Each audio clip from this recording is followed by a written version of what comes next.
यह कहानी लेखक की अपनी भावनाओं के द्वारा लिखी गई है। इस कहानी को सुनकर आप अपना मनोरंजन कर सकते हैं। इस कहानी में दर्शाए गए पात्र, उत्पादन और घटनाएं सभी काल्पनिक हैं। कहानी किसी भी व्यक्ति के भावनाओं, प्रथाओं और परंपराओं का अपमान नहीं करती है। यह कहानी पूरी तरह से काल्पनिक है। दोस्तों, सिर्फ आपसे एक ही रिक्वेस्ट है कि आप हमारी वीडियो को लाइक और सब्सक्राइब कर लिया कीजिए, क्योंकि हम इसे बहुत ही मेहनत से बनाते हैं और आप बिना लाइक और सब्सक्राइब किया ही चले जाते हैं। प्लीज प्लीज प्लीज, यह आपका प्यार होगा हमारे लिए। आप हमारे चैनल को लाइक और सब्सक्राइब जरूर कर लिया कीजिए, जिससे हमें लगेगा कि हमारी मेहनत व्यर्थ नहीं जा रही है।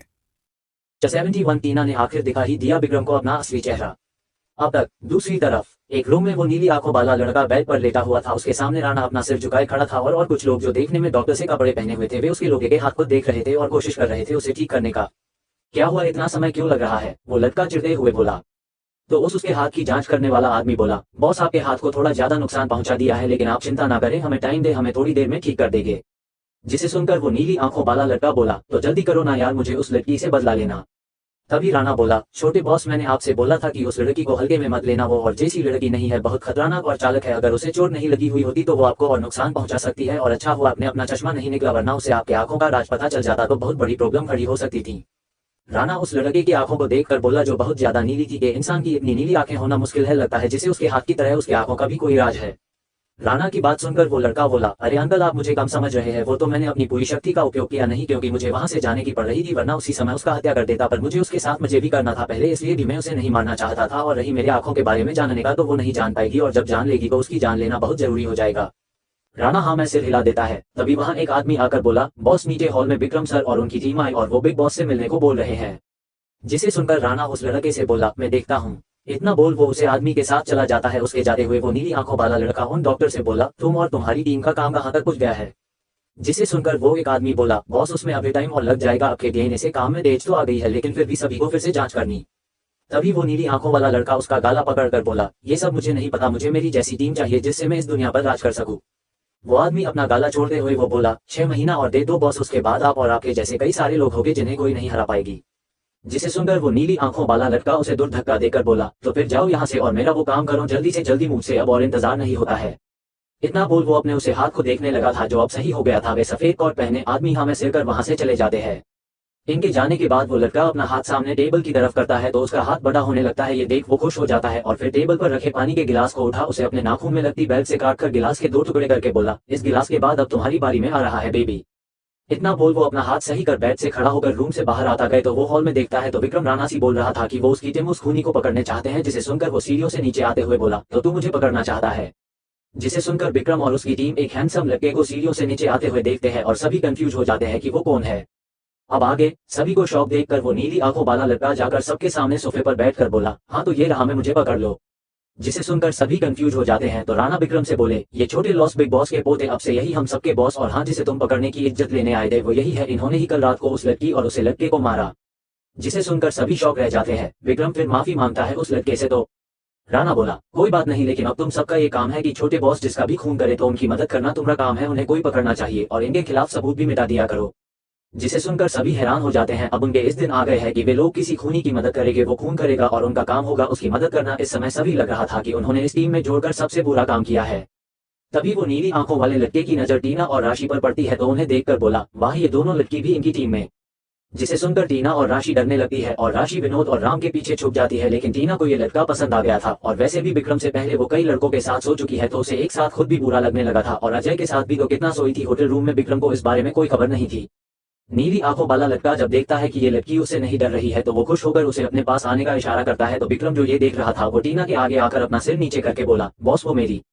लेकिन तभी वो देखता है कि टीना उसके साइड से निकलकर उस लड़के के पास जाने लगती है मुस्कुराते हुए, तो विक्रम शॉक रह जाता है और बाकी सभी भी। टीना, ये क्या कर रही हो तुम? वापस आओ, मैंने कहा वापस आओ मेरे पास। लेकिन टीना विक्रम और उसकी बातों को इग्नोर करके जाकर उस नीली आंखों वाले लड़के की गोद में बैठ जाती है और फिर उसके गाल पर किस भी कर देती है। और विक्रम बस देखता रह जाता है बाकी लोगों की तरह। वो नीली आंखों वाला लड़का अपने दोनों हाथों को ऊपर करके विक्रम दिखाकर बोला, देख भाई, मैंने कुछ नहीं किया, तेरी गर्लफ्रेंड खुदा कर मेरी गोद में बैठी है तो मैं क्या करूँ? तू अब निकल अपनी बाकी टीम के साथ, अब ये मेरे साथ रहेगी। और हाँ, अपनी टीम में इस और नई लड़की छोड़ना, क्योंकि मुझे नई लड़कियां पसंद है।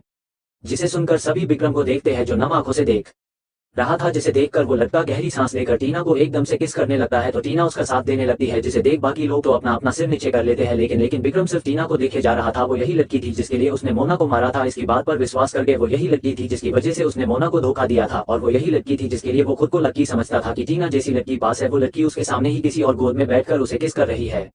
तभी वो नीली आंखों वाला लड़का टीना के गाल पर किस करके बोला, वैसे तुमने इसे धोखा क्यों दिया, क्या तुम इससे प्यार नहीं करती थी।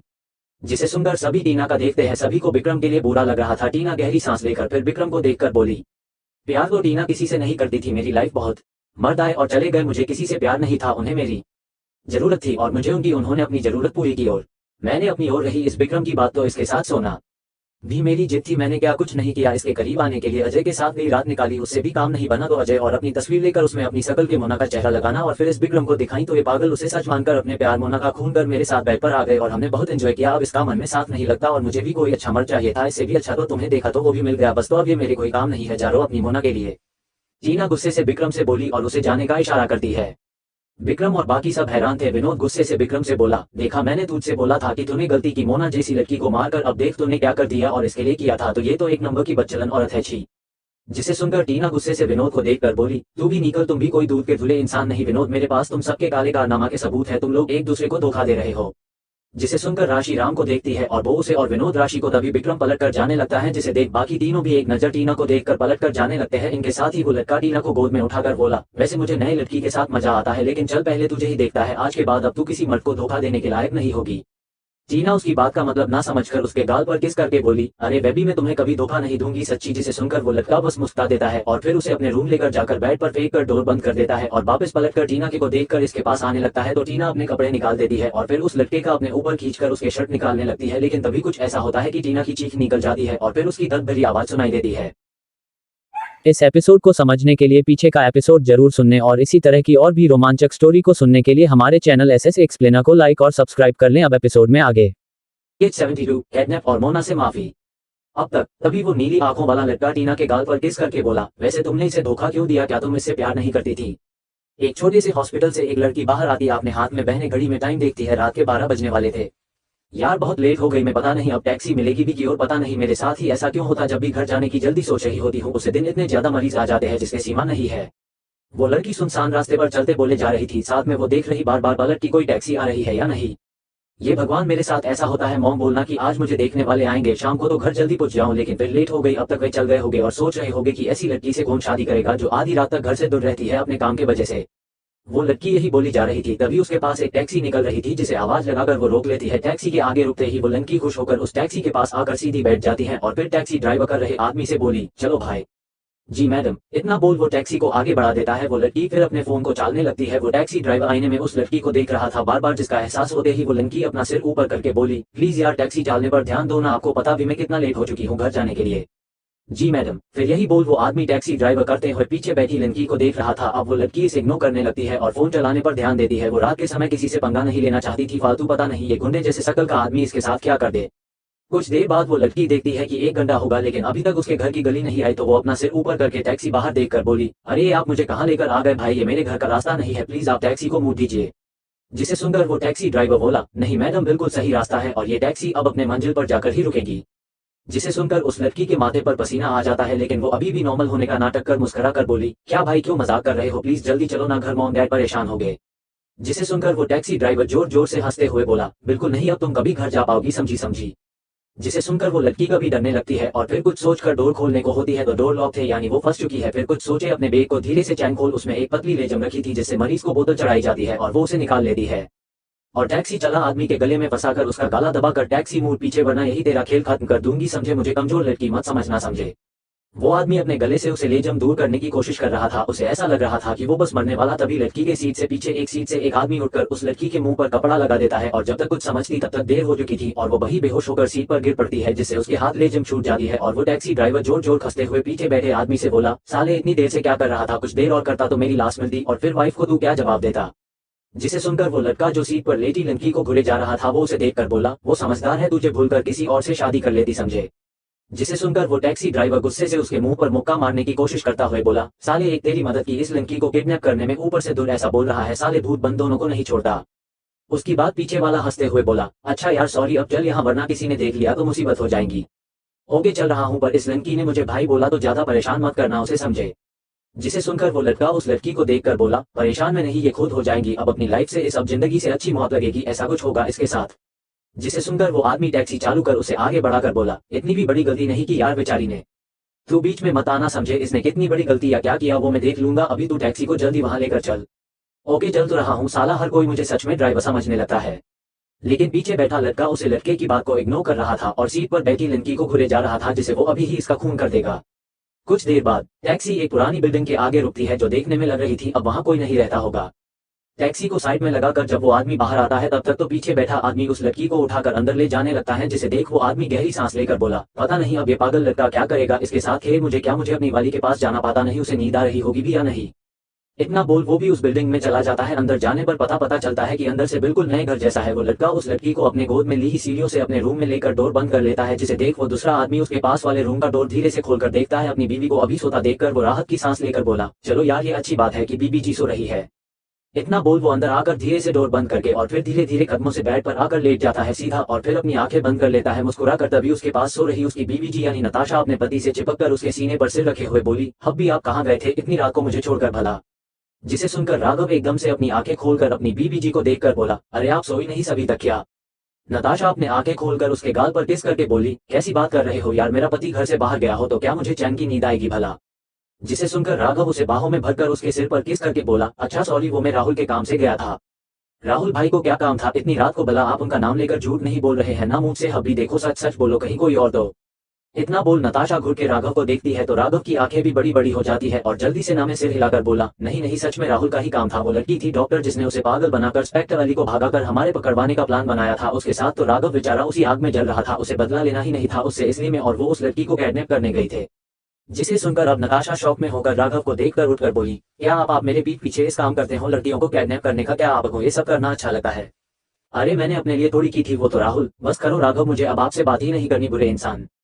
इतना बोल वो उससे दूर होकर उसकी तरफ पीट करके लेट जाती है तो राघव शौक होकर उसके पीछे से चिपकने को होता है तो नताशा गुस्से में उसे खुद से दूर करके बोली, आप मुझ से दूर रहो समझे, वरना मैं आपका खून कर दूंगी। राघव का मुंह खोला का खोला रह जाता है और नताशा अपना मुंह फेर कर सो जाती है। अरे भाई इसमें उसकी क्या गलती थी, ये सब उसे राहुल के बच्चे का आइडिया था जिसके वजह से उसकी बीवी उससे नाराज हो गई।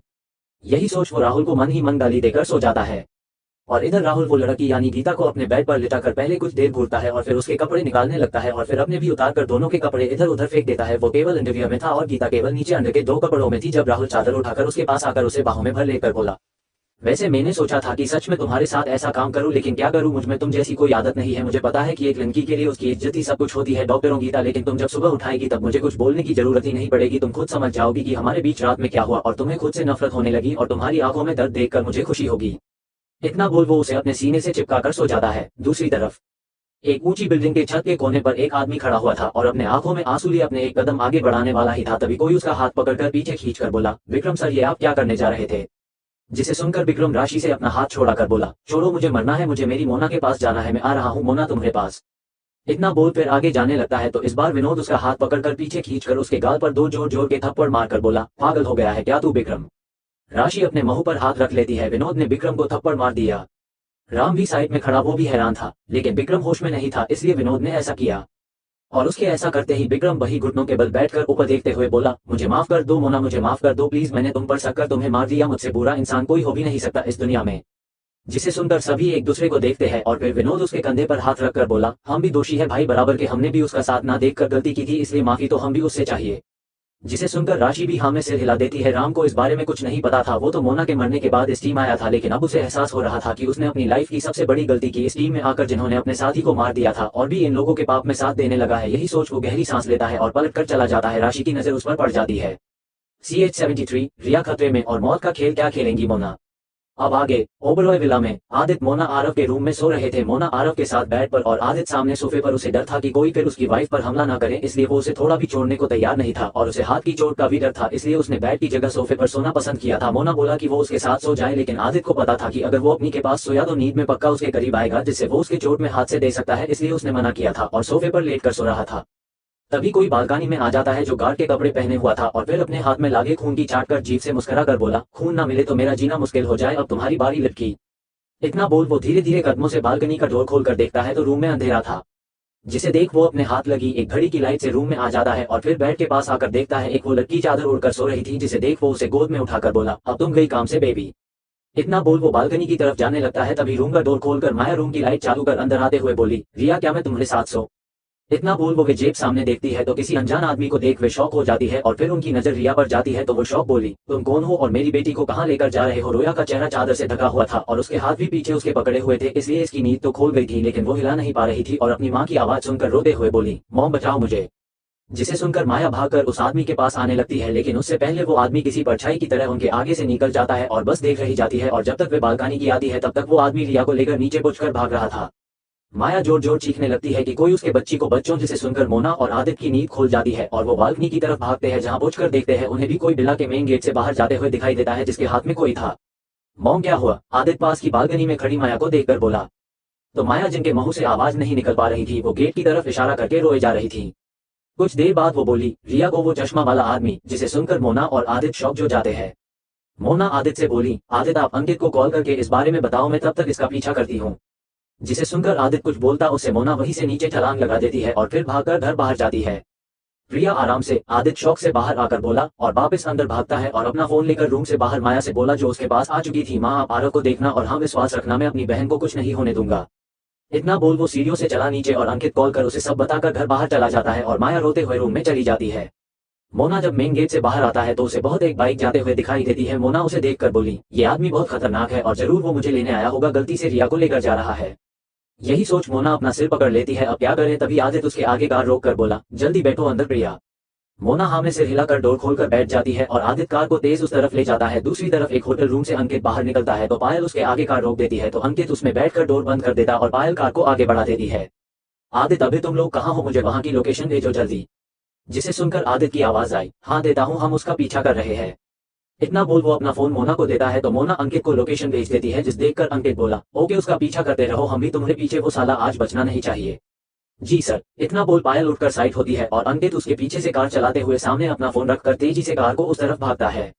15 मिनट में तुम्हारी कार तक पहुंच जाऊंगा आदित्य, अंकित कार भागता हुए बोला तो मोना बोली, ओके।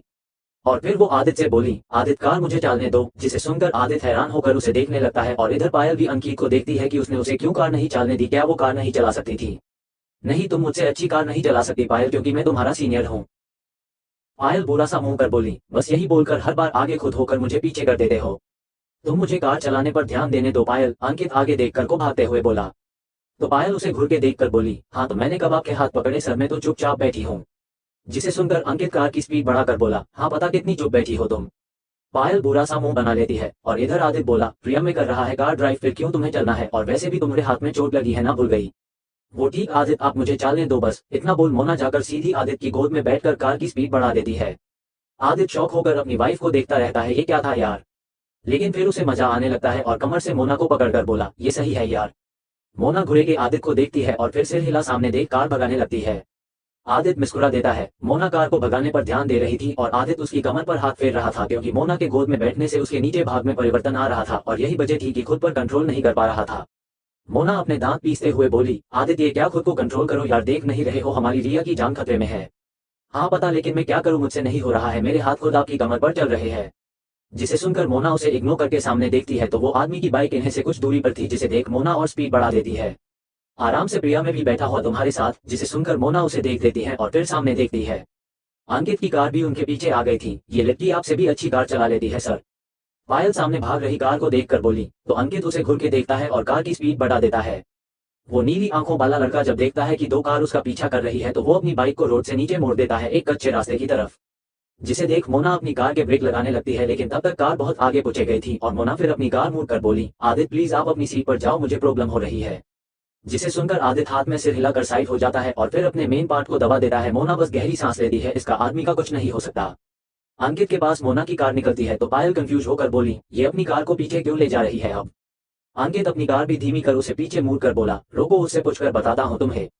जिसे सुनकर पायल बुरा सा मुंह बनाकर बोली, क्या सर आप भी ना हमेशा मजाक के मूड में रहे थे। अच्छा शुरू किसने किया था, मैंने पास पूछा था कि ऐसा क्यों की उनने।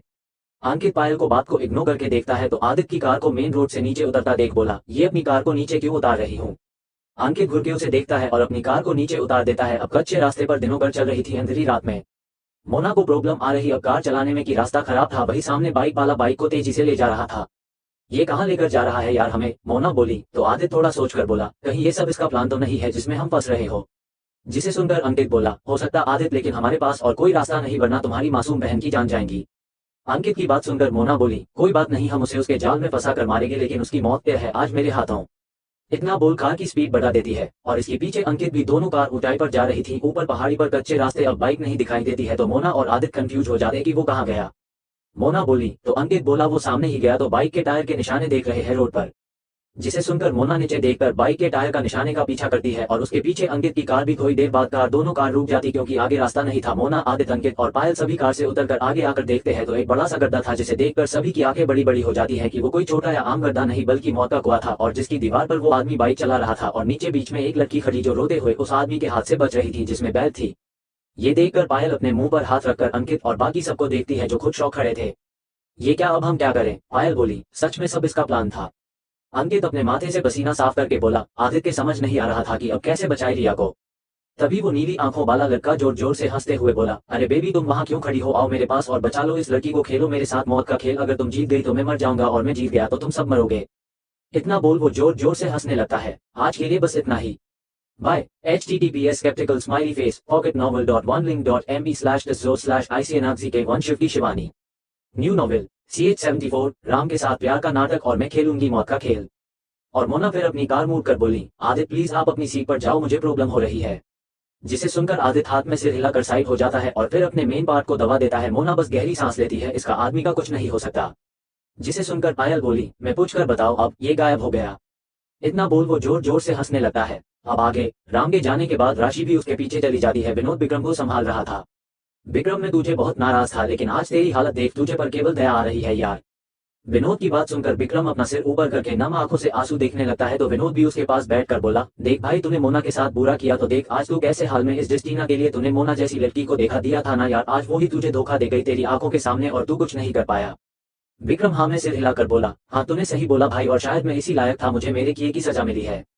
विनोद हंसते हुए बोला और फिर गहरी सांस लेकर बोला, भाई तूने जो किया और मैंने जो तेरा साथ दिया था मोना को मारने में, उसके किए सजा तो हम एक जन्म में उतार ही नहीं सकते। वो मेरी भी अच्छी दोस्त थी, मरते समय उसके दिल मेरे लिए उतनी नफरत थी जितना कि तेरे लिए थी। विक्रम बोला, लेकिन मारने वाला तो केबल में था, तो तू क्यों दोषी हुआ भाई। जिसे सुनकर विनोद हल्का मुस्कुरा कर बोला, सब कुछ पता होने के बाद भी उसे बचाने ना जाना ये मेरी गलती थी भाई, इसलिए हम दोनों बराबर के दोषी है उसके मौत के। विक्रम हाँ में सिर हिला देता है। इधर राशि जब राम के रूम में आती है उसके पीछे तो वो देखती है कि राम एक बैग में अपने कपड़े पैक रहा था। राशि डोर बंद करके अंदर आकर बोली, राम तुम ये सब क्या कर रहे हो। जिसे सुनकर राम उसे घूर के देखकर बोला, दिखाई नहीं दे रहा है तुम्हें अपने कपड़े पैक कर रहा हूँ। हाँ लेकिन क्यों, क्या तुम कहीं जा रहे हो राम। राशि उसके पास उसके कंधे पर हाथ रखने को होती है तो राम उसके हाथ को अपने कंधे से हटाकर बोला, मुझे छूना भी नहीं अपने इन हाथों से जिनसे पता नहीं तुमने कितने मासूम लोगों को मारा होगा। राशि जिसे सुनकर राशि होकर उसे देखती है तो राम बोला, शोक मत हो, मैं सच बोल रहा हूँ, मुझे पता चल गया है कि तुम और तुम्हारी सारी टीम कितना गलत काम करती है। तुमने तो अपने साथी को नहीं छोड़ा, उस मोना तक मार दिया, तो मैं क्यों तुम लोगों के साथ काम करूँ। मुझे मरने का कोई शौक नहीं है, पता चला कल के दिन के दिन तुम मुझे मार दो कुछ पैसों के लिए, इसलिए मैं जा रहा हूँ यहाँ इस शहर से दूर। राशि हैरान होकर बोली, राम तुम्हें पता भी तुम क्या बोल रहे हो। अरे मैं भला तुम्हें क्यों मरूंगी यार, और प्लीज मत जाओ ना मुझे छोड़कर। राशि नम आंखों से राम का हाथ पकड़ कर बोली तो रूम गुस्से में उसे बेड पर धक्का देता है जिससे वो उस पर लेट जाती है। राम फिर राशि तरफ उंगली पॉइंट करके बोला, मुझे ये प्यार का झूठा नाटक नहीं, राशि जाओ अपने विनोद के पास। इतना बोल वो अपना बैग उठाकर पलट कर जाने लगता है तो तभी राशि एकदम से खड़े होकर बोली, आई लव यू राम। जिसे सुनकर राम के कदम वहीं रुक जाते हैं और पलटकर राशि को देखकर बोला, तुम मेरे प्यार के साथ खेल रही हो ना राशि, क्योंकि तुम्हें पता है मैं तुमसे कितना प्यार करता हूँ। इतना बोल उसके आंखों में से आंसू बहने लगते हैं तो राशि उसके पास आकर उसके आंखों से आंसू साफ करके बोली, नहीं राम मैं कोई खेल नहीं खेल रही तुम्हारे साथ, बल्कि मुझे तुमसे सच में प्यार है, आई लव यू राम। इतना बोल वो उसके होठों पर हल्का सा किस कर देती है और उसे देखकर बोली, पता नहीं राम कब, लेकिन मुझे भी तुम बहुत पसंद हो, प्लीज मुझे छोड़कर मत जाओ ना। इतना बोल वो उसे नम आंखों से देखने लगती है तो राम के हाथ से बैग नीचे गिर पड़ता है और वो राशि की कमर पर हाथ रखकर उसे खुद से चिपका कर बोला, आई लव यू टू राशि। इतना बोल वो उसे किस करने लगता है और जिसे देखकर राशि भी उसका साथ देने लगती है। दोनों एक दूसरे को किस किए जा रहा थे सब कुछ भूलकर। किस करने के बाद राशि लंबी लंबी सांसें लेते हुए बोली, राम विनोद से मेरा कोई रिश्ता नहीं है, मैं मजबूरी में। लेकिन तभी राम फिर से उसे खुद से चिपका कर बोला, मुझे पता है। इतना बोल वो उसे किस करने लगता है और राशि हैरान थी लेकिन फिर वो भी उसका साथ देने लगती है। राम फिर राशि गोद में उठाकर बोला, भूल जाओ उसे, अब सिर्फ मैं हूं तुम्हारा। इतना बोल उसे बेड पर लेटाकर उसके ऊपर आ जाता है जिसे देखकर राशि शर्माने लगती है और फिर दोनों एक दूसरे को किस करते हुए कपड़े उतारकर रोमांस करने लगते हैं। राशि भी पूरा साथ दे रही थी उसका, लेकिन राम जल्दी खत्म हो जाता है तो वो राशि से नजर नहीं मिला पा रहा था, जिसे देख राशि मुस्कुराकर उसे अपने ऊपर लेटा कर बोली, कोई बात नहीं राम, होता है, पहली बार था इसलिए शायद। कसके उसे चिपक कर बोला, सॉरी मैं लाइफ में अकेला रहा हूँ, शायद इसलिए ऐसा हुआ होगा। जिसे सुनकर राशि गहरी सांस लेकर बोला, मैंने कहा ना कोई बात नहीं होता है, चलो सो जाओ राम। राशि प्यार से राम के सिर पर हाथ फेरते हुए बोली, तो राम आंखें बंद कर उसके ऊपर ही सो जाता है और उसके सोते हुए राशि उसे साइड में लेटा कर बोली, सॉरी राम मैंने झूठ बोला तुमसे, मैं तुमसे प्यार नहीं करती, लेकिन मेरे पास तुम रोकने का कोई रास्ता नहीं था, अब तुम्हें मेरी आदत पड़ जाएगी तो तुम कहीं नहीं जाओगे। इतना बोलते हुए वो खुद को साफ करके कपड़े पहन लेती है और राम को चादर उठाकर वापस रूम से निकल जाती है और वो अपने रूम की तरफ जा रही थी, तभी एक रूम का डोर खोलता है और उसका हाथ पकड़कर उसे अंदर खींचकर डोर बंद हो जाता है। उस रूम में अंधेरा था, राशि जो उस आदमी ने डोर से चिपका लिया था। तुम उसके रूम से बाहर क्यों आई? जिसे सुनकर राशि गहरी सांस लेकर बोली, तुम्हें पता नहीं है विनोद, वो अभी बच्चा, उस पता चला कि हमने क्या किया था, मोना के साथ तो भाग रहा था लेकिन फिर मारा जाता बिग बॉस के हाथों, बस इसलिए उसे अपने प्यार के झूठे जाल में फंसा कर आ रही हूँ। जिसे सुनकर विनोद उसे किस करते हुए बोला, ये काम अच्छा किया तुमने, और फिर कुछ सोचकर उससे दूर होकर बोला, तो तुम थक गई होगी, चलो सोते हैं। जिसे सुनकर राशि उसे जाने से रोक उसकी कॉलर पकड़कर उसे किस करते हुए बोली, मैंने कहा ना वो बच्चा है, और बच्चा मुझे क्या थाएगा, बेचारा 2-3 झटके में ही खत्म हो गया, मुझे सच में उस समय उस पर बहुत हंसी रही थी, लेकिन मैंने खुद को रोका और उसे 2 अच्छी बात करके सोला कर आ रही हूँ। इतना बोल वो उसे किस करने लगती है। विनोद फिर उसे उठाकर बेड पर ले जाकर लेट कर अपने कपड़े उतार कर बोला, चलो देखते हैं कि मैं तुझे थकता हूँ या नहीं। जिसे सुनकर राशि अपने कपड़े निकाल कर बोली, तुम्हारी बात ही अलग विनोद, केवल तुम ही हो जो मुझे संतुष्ट करते हो। इतना बोल वो उसे अपने ऊपर खींच लेता है। करीब 2 घंटे बाद राशि थकी हुई विनोद के ऊपर लेटकर बोली, वैसे तुमने विक्रम को क्या बोला, वो मना ना कि उसने कितनी बड़ी गलती की थी। विनोद गहरी सांस लेकर बोली, हाँ समझा दिया, और पागल मान गया बेचारा, अब खुद को दोषी समझेगा मोना का। इतना बोल वो हंसने लगता है और उसे हंसते हुए देखकर राशि भी हंसते हुए बोली, तुम सच में कमीने हो यार। विनोद हंसते हुए बोला, अच्छा और तुम क्या काम मेरी बेबी, हमने सभी काम साथ में किए हैं। और दोनों हंसते हुए एक दूसरे को किस करते हैं। अच्छा विनोद, क्या अब हमें विक्रम की लाइफ में किसी और लाना होगा या फिर मैं ही? इतना बोल वो उसे टैडी मुस्कान पास कर देती है तो विनोद बोला, नहीं उसकी जरूरत नहीं पड़ेगी, विक्रम इतना कमजोर नहीं है कि उसे किसी लड़की या तुम्हारी जरूरत पड़े, वो मोना के याद में वैसे ही खोया रहेगा और हम अपना काम करते रहेंगे। अच्छा प्लान विनोद, कुछ और पैसा हो जाए हमारे पास, फिर हम इन दोनों को भी खत्म करके इस देश को छोड़कर चले जाएगा जहां हम अच्छी जिंदगी जिएंगे। राशि की बात सुनकर विनोद बोला, हाँ बहुत जल्दी, और अब हमारा टारगेट है वो लड़की प्रिया, जिसके बदले हमें बहुत पैसा मिलेगा। राशि मुस्कुरा कर बोली, और इस भी तुम विक्रम के हाथों मरवाने वाले होगे ना? तो विनोद राशि एक मुस्कान पास कर देता है तो राशि उसके सीने पर सिर रखकर बोली, आपकी यही अदा मुझे बहुत पसंद है विनोद। इतना बोल वो अपनी आंखें बंद कर लेती है और उसकी बात सुनकर विनोद मुस्कुरा कर बोला, और तुम्हारी सारी अदा मुझे पसंद है कि तुम किसी भी कीमत में मुझे हारने नहीं देती है बीबी। हम राशि बस इतना बोलती है, यानी वो सो चुकी थी। विनोद ये देख मुस्कुरा कर सो जाता है। दूसरी तरफ उस पहाड़ी पर अब तक रिया के शरीर में कई जगह उस नीली आंखों वाले आदमी ने अपने लोहे के हाथ को लंबा करके बेल्ट मार दी थी, जिससे रिया की चीखें सुनाई दे रही थी। ऊपर सभी परेशान खड़े थे, छोड़ दो मेरी बहन को वरना मुझसे बुरा कोई नहीं होगा। आदित्य गुस्से में बोला तो वो आदमी हंसते हुए गोल गोल बाइक चलाते हुए बोला, अरे भाई मैंने कब तेरी बहन को पकड़ा हुआ है, ये रही तेरी बहन, ले जा अपनी बहन को, दम है तो। जिसे सुनकर आदित्य जाने को होता है तो अंकित उसका हाथ पकड़कर बोला, आदित्य पागलपन मत करो, अभी केवल तुम्हारी बहन की जान खतरे में, फिर तुम्हारी आ जाएंगी। जिसे सुनकर आदित्य चिढ़ते हुए बोला, तो क्या मैं अपनी बहन को मरता हुआ देखूं? इतना बोल उसकी आंखों में आंसू आ जाते हैं। अंकित को समझ नहीं आ रहा क्या करें वो इस समय। पायल भी उसके पास परेशान खड़ी थी। तभी मोना बोली, मैं जाऊंगी उसके पास और मैं खेलूंगी इसके साथ मौत खेल। मोना नीचे देखते हुए बोली तो सभी शौक हो जाते हैं। आदित्य ना में सिर हिला देता है तो मोना बोली, किसी को रिस्क लेना ही होगा तो मैं लूंगी। इतना बोल पलटकर दूर रखी एक और बाइक के पास जाती है। नहीं प्रिया रोक जाओ, आदित्य उसके पीछे जाते हुए बोला। अंकित भी आदित्य के पीछे जाते हुए बोला, और लास्ट में पायल भी। लेकिन मोना बाइक पर बैठ उसे चालू करके बोली, विश्वास रखो मुझे पर आदित्य। मोना बोली तो आदित्य कुछ नहीं बोल पाया, जिसे देख मोना सभी को एक नजर देख बाइक चालू कर उसे मौत के कुआं में उतार देती है। नीली आंखों बोले की मौत और आदित्य का मोना से नाराज होकर जाना। अब तक अच्छा विनोद, क्या अब हमें विक्रम की लाइफ में किसी और लाना होगा या फिर मैं ही? जिसे देख मोना सभी को एक नजर अब आगे। रात का समय, मुंबई शहर से दूर एक पहाड़ी पर अंकित, आदित्य और पायल खड़े हुए, और नीचे एक मौत कुआं था जिसमें 2 बाइक चल रही थी और एक नीचे बीच में रिया खड़ी थी और रोते हुए आगे चल रही बाइक वाले लड़के के हाथ से बचने की कोशिश कर रही थी, फिर भी गई जगह उसके हाथ की बेल्ट से लग गई, रोया और कभी दर्द में थी। मोना एक बाइक से उस लड़के का पीछे कर रही थी और जब देखती है इस कुछ नहीं होगा, पहले उसे रिया को यहाँ से बचा कर ले जाना होगा। यही सोच वो उसका पीछा करना छोड़ बाइक को नीचे लाने लगती, घूमते हुए गोल गोल कर, और फिर नीचे आकर रिया से बोली, बैठो जल्दी और कसके पकड़ना मुझे। रोया हाँ में सिर हिलाकर मोना के पीछे बाइक पर बैठ जाती है और ये देख वो नीली आंखों वाला लड़का एक हाथ को लंबा कर उसे मोना के पास लाने लगता है। लेकिन उससे पहले मोना बाइक चालू कर उसे वापस ऊपर चढ़ाकर गोल गोल कुआं में चालने लगती है उसके दीवार पर, और अब उनके पीछे वो नीली आंखों वाला लड़का, और वो अब आगे की तरफ अपना हाथ लंबा करने लगता है। मोना ये आईने से देख रही बाइक। रिया रोते हुए बोली, भाभी बचाओ मुझे। जिसे सुनकर मोना बोली, हिलना मत रिया बिल्कुल भी, वरना हम दोनों नीचे गिर पड़ेंगे, और हाँ नीचे झुककर बचती रहती उससे। ओके भाभी, इतना बोल वो मोना के साथ ही अपना सिर नीचे कर लेती है। मोना के साथ इस तरह मोना रोया को बचाते हुए ऊपर लेकर पुछ ही जाती है बाइक से और नीली आंखों वाला लड़का अंदर ही बाइक चलता रहा है। ऊपर आकर मोना बाइक रोकती है तो रिया रोते हुए जाकर आदित्य के सीने से चिपक कर रोने लगती है। आदित्य उसे शांत कराते हुए बोला, रो मत, देख अब तू ठीक है और अपने भाई के पास अब वो तुझे चोट नहीं पूछा पाएगा। रिया हमें सिर हिलाकर उससे दूर जीती है। रिया को देखकर बोली, तुम कार में बैठो, जाओ मैं इस देखती हूँ। इतना बोल वो बाइक चालू करके जाने लगती है वापस, जिसे देख आदित्य बोला, अब क्यों जा रही हो तुम, छोड़ो उसे, चलो घर। आदित्य की बात सुनकर मोना बाइक रोक कर बोली, नहीं आदित्य, अगर मैंने इस आज छोड़ दिया ना तो पक्का ये फिर कोशिश करेगा हम पर हमला करने की, और मैं किसी को खोना नहीं चाहती, और हमारा परिवार क्या, इससे तो पूरे शहर की लड़कियों को खतरा है। लेकिन उसके लिए आप क्यों अपनी लाइफ खतरे में डाल रही है। आदित्य की बात सुनकर रोया रोते हुए बोली, हाँ भाभी प्लीज आप मत जाओ, वो बहुत खतरनाक है और उसके हाथ में पता नहीं क्या जिससे किसी मार सकता है दूर रहकर। जिसे सुनकर मोना बोली, कुछ नहीं है, वो एक मशीन है बस, और चिंता मत कर, उसके सारे पुर्जे में लूट करके आती हूँ। जिसे सुनकर आदित्य बोला, मैंने कहा ना आप नहीं जा सकती। आदित्य, जिद मत करो, ये मौका बार बार नहीं आएगा, मैं उसे मारा सकती हूँ, प्लीज मुझे पर भरोसा रखो। अंकित और पायल दोनों की बात सुनकर एक दूसरे को देख रहे थे। उन्हें इस लड़की के अंदर एक कुछ अलग नजर आ रहा था, जो एक देश प्रेमी में होता है कि वो खुद से ज्यादा अपने परिवार और देश की चिंता करता है। ये लड़की भी वही कर रही है और वो अपने पति से बहकर रही है, इसलिए ताकि वो इस आदमी को मार दे जो उसके परिवार और देश के लोगों के लिए खतरनाक है। और वहीं आदित्य को सिर्फ अपने वाइफ की चिंता है। उसे विश्वास तो है प्रिया पर, लेकिन उसे डर भी है कि अगर उसे कुछ हो गया तो उसके बेटे को क्या जवाब देगा जब अपनी माँ के बारे में पूछेगा। दोनों अपने जगह सही थे, लेकिन प्रिया के शरीर मोना थी, जिनके अंदर देश प्रेम था। वो देश के लिए एजेंट का काम करना चाहती थी, जो विक्रम के वजह से सपना ही रह गया था, लेकिन उसे दूसरा मौका मिला है तो वो अपना वो सपना पूरा करना चाहती है। इससे क्या फर्क पड़ता है कि एजेंट है या नहीं, या फिर मोना के शरीर में या प्रिया के उसे बच देश के अंदर पैदा हुए इस खतरनाक लोग जो कैंसर की तरह लोगों को खाए जाते हैं। देश की बेटी अपने घर पर सुरक्षित नहीं है तो वो ये सब देख भी इग्नोर नहीं कर सकती। और यही सोच मोना गहरी सांस आदित्य से बोली, सॉरी आदित्य। इतना बोल वो बाइक चालू कर वापस चली जाती है और उसके जाते ही सब आदित्य को देखते हैं जो हैरान खड़ा रह गया था। भाई भाभी को नहीं जाने देना आपको, रिया नम आंखों से बोली। तो आदित्य गहरी सांस लेकर बोला, उसे करने दो मन की, चलो यहाँ से, मॉम परेशान होगी, घर तुम्हारे लिए।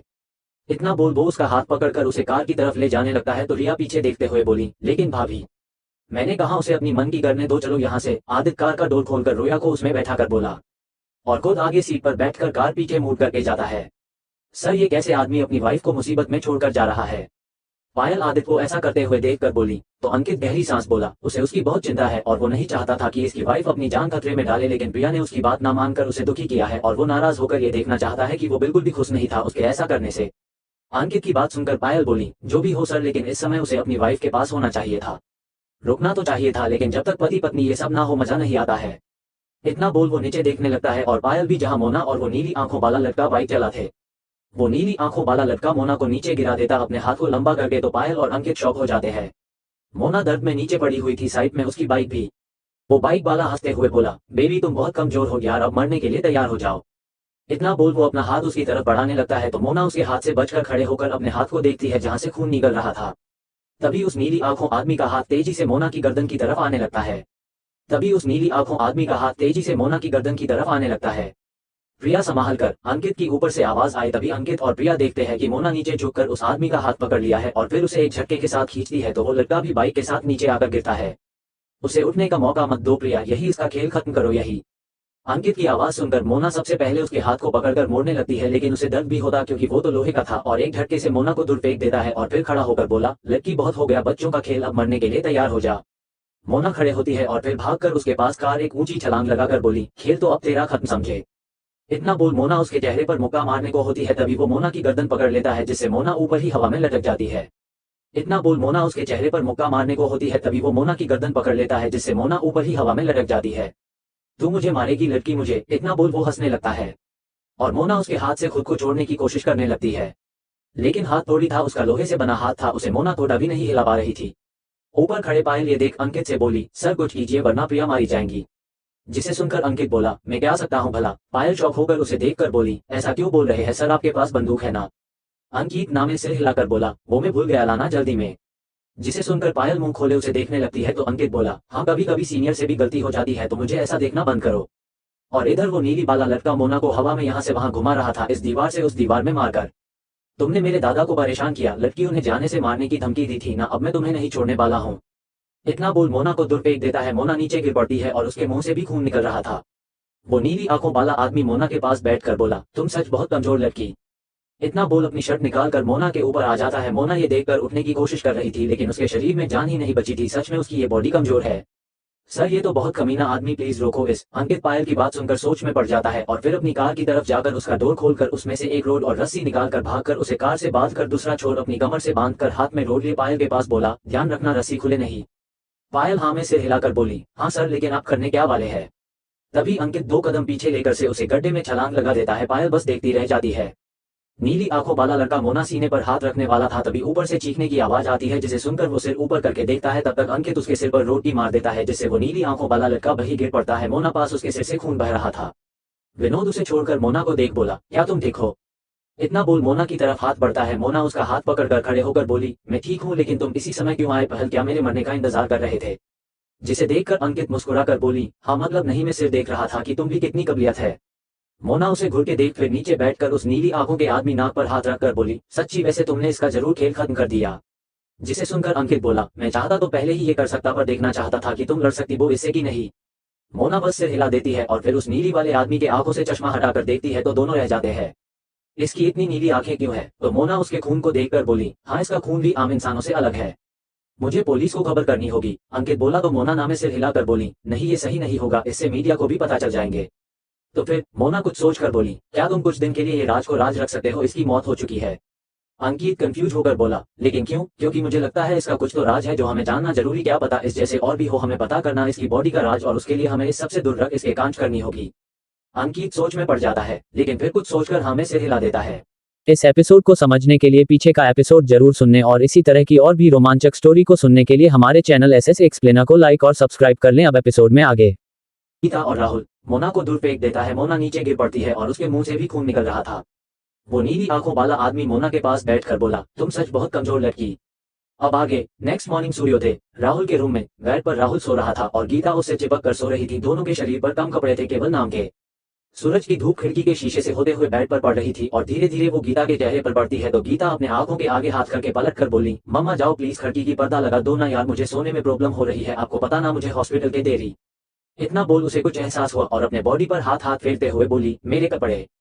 इतना बोल वो अपनी आंखें खोलकर बेड पर उठकर बैठ जाती है और सीधा अपने ऊपर से चादर हटाकर देखती है तो शौक से अपने मुंह हाथ रख लेती है और उसके बाद ही वो आसपास देखती है तो उसे अपने पास कोई सोता हुआ देख ही देता है। उल्टा उसके शरीर पर भी कपड़े नहीं थे। गीता को उसका चेहरा दिखाई देता उल्टा सोने के वजह से, लेकिन उसके आंखों से आंसू जरूर बहने लगे थे। वो नीचे पड़े अपने कपड़े देखती है जो इस आदमी के कपड़े साथ पड़े हुए थे। उन्हें देख उसे याद आने लगता है रात का सब कुछ, कि कैसे वो जब घर जाने के लिए टैक्सी में बैठकर जा रही थी तो वो टैक्सी ड्राइवर उसे और कहीं और ले जा रहा था। तब उसने उसका गला दबाने की कोशिश कर रही थी, लेकिन उसे याद नहीं है कि पीछे से किसने उसके मुंह पर हाथ रख उसे बेहोशी की दवा सुगाया था और उसके आंखें के आगे अंधेरा छा गया था और अब उसे होश आया तो वो इस हालत में है।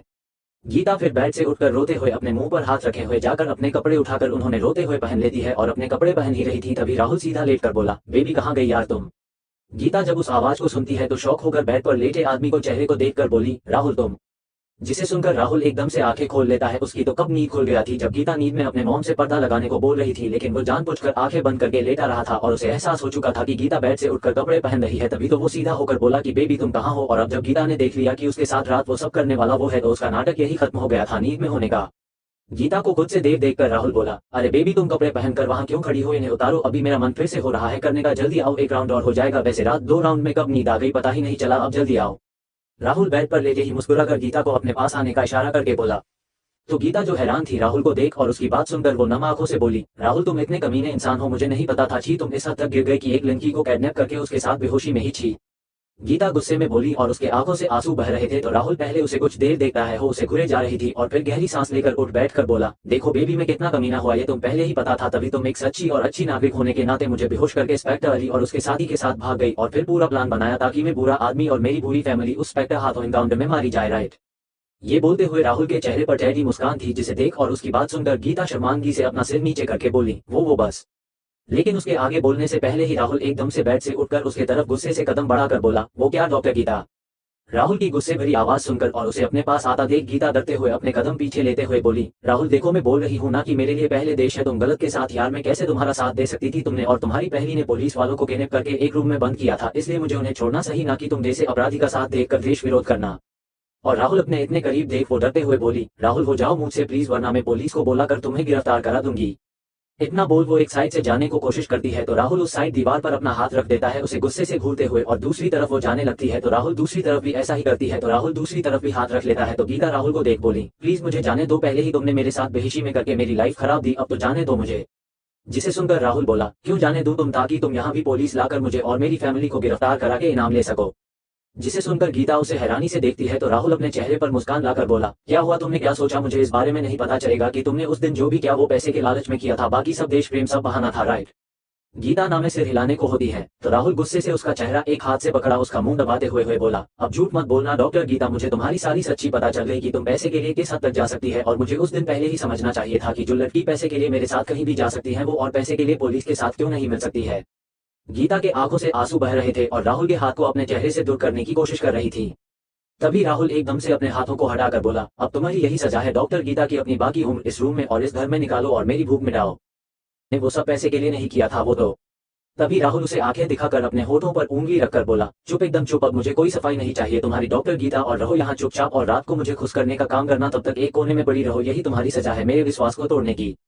जिसे सुनकर गीता रोते हुए नामे सिर हिलाने लगती है तो राहुल उसे आंखें दिखाकर बाथरूम के चला जाता है और गीता वही नीचे बैठकर जोर जोर से रोते हुए बोली, प्लीज राहुल मुझे जाने दो, मैंने प्लीज मुझे माफ कर दो।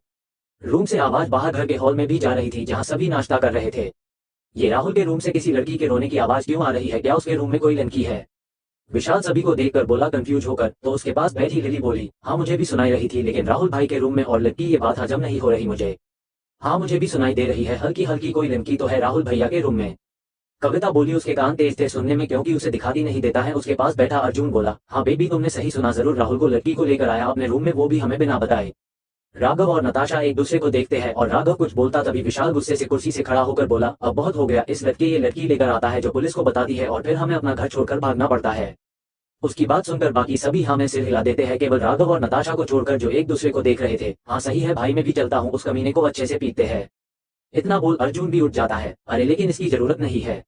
राघव भी खड़ा होकर बोला तो नताशा हाँ में सिर हिला देती है, तू चुप रह राघव, तूने ही उसे बिगड़ दिया। विशाल गुस्से से राघव से बोला तो राघव का मुंह खोला का खुला रह जाता है। अर्जुन हाँ में सिर हिला देता है और फिर वो विशाल के साथ जाने लगता है राहुल की राम की तरफ, तो राघव उनके पीछे आते हुए बोला, लेकिन भाई मेरी बात सुन लो पहले। लेकिन दोनों उसे और उसकी बात को इग्नोर करके जा रहे थे। तभी नताशा एकदम से खड़े होकर बोली, वो लड़की गीता है। जिसे सुनकर विशाला और अर्जुन शौक होकर वही रुक जाते हैं। लिली और कविता भी शौक में थी, मतलब वो डॉक्टर गीता जिसने हमारे पुलिस के हवाले करने में कोई कमी नहीं छोड़ी थी। कविता कंफ्यूज होकर बोली तो नताशा हाँ में सिर हिलाकर बोली, हाँ बहन वही गीता है राहुल की रूम में और उसे कैडनैप करके लाए हैं देवर जी। और ये नताशा राघव की तरफ इशारा करती है तो वो ये बोलकर अपने पति फंसा देती है कि उसे नहीं पता उसके पति और राहुल का कांड है ये।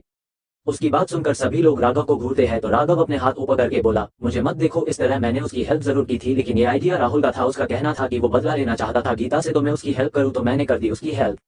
जिसे सुनकर सभी अपना सिर पकड़ लेते हैं, हो गया एक और कान गई भैंस पानी में। अरे राहुल तो गधा था, तुम तो समझदार थे ना, फिर तुमने ऐसा क्यों किया। अरे किसी को कैडनैप किया तुमने, यहाँ समझ भी रहे हो क्या किया तुमने और उसने क्या कांड किया। विशाल गुस्से से राघव से बोला तो राघव कंफ्यूज होकर बोला, ऐसा भी क्या हुआ, वैसे भी कितनी सारी लड़कियां कैडनैप होती है तो हमने भी कर ली और इस लड़की को जरूर था ताकि इस सजा मिले। जिसे सुनकर विशाल गुस्से में उसके तरफ आते हुए बोला, रोक मैं देखता हूँ तुझे तुम लोगों ने क्या किया। इतना बोल वो राघव के गाल पर थप्पड़ मारने वाला होता है तभी अर्जुन जल्दी दे उसका हाथ पकड़कर बोला, अरे भाई छोड़ मुझे अर्जुन, पहले इस मरूंगा, मेरे उसे गधे को सालों ने परेशान कर रहा है, हर बार कोई ना कोई कांड करते हैं ये लोग। राघव रोनी सी शकल बनाकर बोला, लेकिन भाई आप इस कांड क्यों बोल रहे हैं, मैंने तो अपने छोटे भाई की इच्छा पूरी की, बेचारा कब से तड़प रहा था बदला लेने के लिए, अब वो ले रहा है। तभी उस लड़की की रोने की आवाज आ रही थी। विशाल फिर राघव को घूरता है तो वो अपना सिर नीचे कर लेता है। CH-77 बेड पर राम रॉक और राशि शॉक, डैडी बुरे हैं मम्मा नहीं। तो राहुल उसे आंखें दिखाकर बाथरूम के चला जाता है और गीता वही नीचे बैठकर जोर जोर से रोते हुए बोली, प्लीज राहुल मुझे जाने दो, मैंने प्लीज मुझे माफ कर दो। रूम से आवाज बाहर घर के हॉल में भी जा रही थी जहां सभी नाश्ता कर रहे थे। अब आगे होटल रूम में राम की आंखें खुलती है तो अपने पास राशि को देखने लगता है, लेकिन राशि को ना देखकर राम उठकर बैठ जाता है। लेकिन जब राशि की आवाज नहीं आती है तो सोचकर बोला, लगता है अपने रूम में सोने चली गई और उसे विनोद का भी डर होगा कि उसने उसे वहां नहीं देखा तो उससे नाराज होगा, लेकिन अब उसे डरना नहीं चाहिए, मैं हूं उसके साथ। इतना बोल वो बेड से उठकर अपने कपड़े पहनकर बोला, बेबी मैं आ रहा हूं तुमसे पास। इतना बोल वो अपने रूम से निकलकर फिर विनोद के रूम के आगे से निकलकर राशि के रूम का डोर धीरे से नॉक करने लगता है।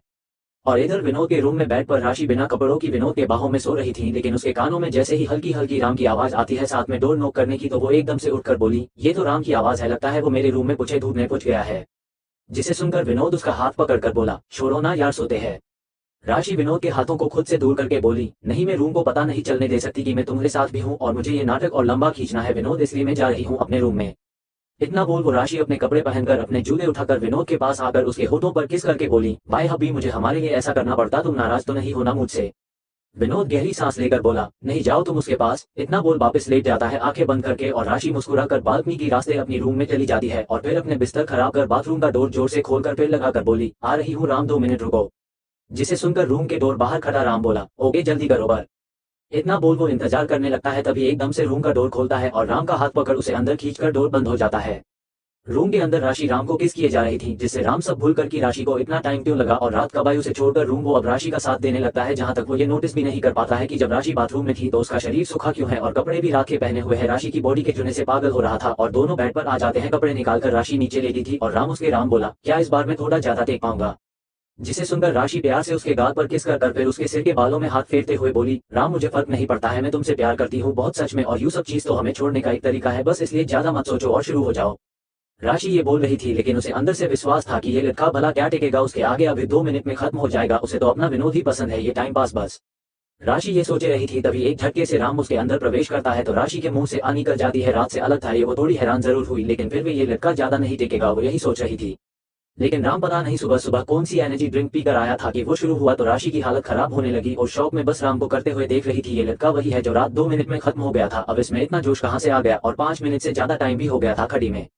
पर वो समझ रही थी कि विनोद की बात अलग है, वो 2 घंटे में 2 बार करता है, लगातार तोड़ा रुकता बस, बाकी नहीं।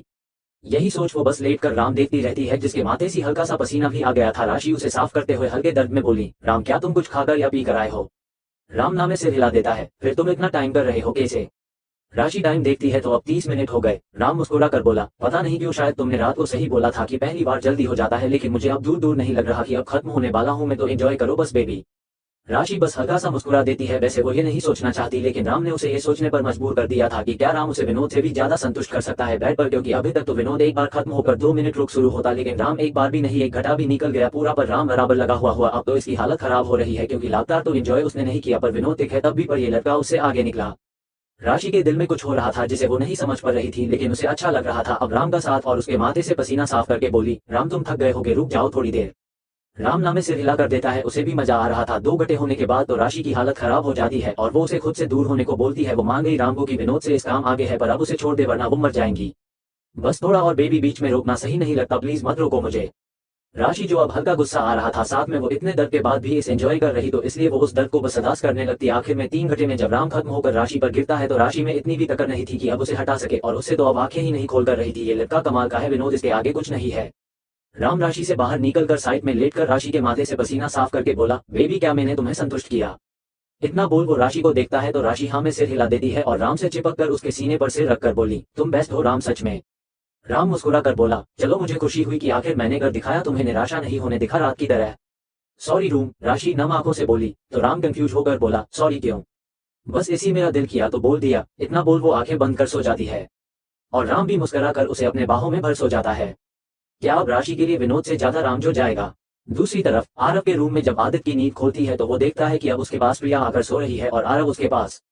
आदित्य कुछ देर उसे अच्छे से देखता है जिसे वो चेक कर रहा हो कि उसकी वाइफ ठीक तो है ना, और जब उसे विश्वास हो जाता है कि वो बिल्कुल ठीक है तो दूसरी पलट कर लेट जाता है अपनी आंखें बंद करके, और उसके ऐसा करते ही मोना पहले अपनी एक आंख खोलती है हल्की सी और आदित्य को खुद की तरफ पीट करके लेटा हुआ देखकर वो शॉक होकर अपनी आंखें खोलकर सोचने लगती है, क्या यार वो इस आदमी के पास आई सब कुछ भूल कर गई है, वहां उसे छोड़कर भाग कर आ गया, अगर उसे कुछ होता तो क्या आदित्य उसकी लाश भी लेने नहीं आता।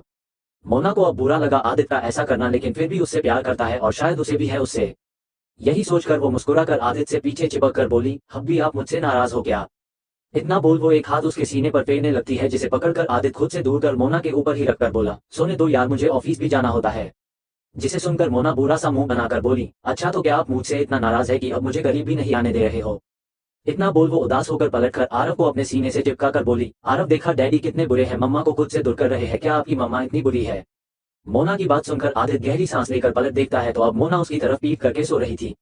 ये देख वो मोना के पास आने जो होता तभी आरव बोला बिना अपनी आंखें खोले, नहीं तो मम्मा बिल्कुल भी मेरी मम्मा बुरी नहीं है और डैडी आपको खुद से दूर कर रहे हैं ना, तो आप उनके पास जाओ हो मत और हम दोनों डैडी से बात नहीं करेंगे। आदित्य शौक रह जाता है अपने शैतान बेटे की बात सुनकर, ये लड़का उसकी वाइफ को उससे दूर करने की क्यों प्लान करता रहता है यार, मतलब इस बस कोई मौका मिल जाए फिर देखो वो ऐसा कुछ बोलेगा जिससे आदित्य को शौक लगता है। मोना आरव को हैरान होकर देख बोली, लिटिल बॉय तुम्हें जागे हुए हो। जिसे सुनकर आरव अपने चेहरे पर मुस्कान लाकर आमे सिर हिला देता है तो मोना शौक होकर बोली, शैतान लड़के। इतना बोल मोना आरव को कसके खुद से चिपका लेती है तो आरव जोर जोर से हंसने लगता है। दोनों हंसी रहे थे तभी एक धीरे से ऊपर से आता है और आरव को पकड़कर दोनों को खुद से चिपका लेता है, जिससे देख मोना और आरव दोनों शौक हो जाते हैं, लेकिन फिर दोनों मुस्कुराने लगते हैं।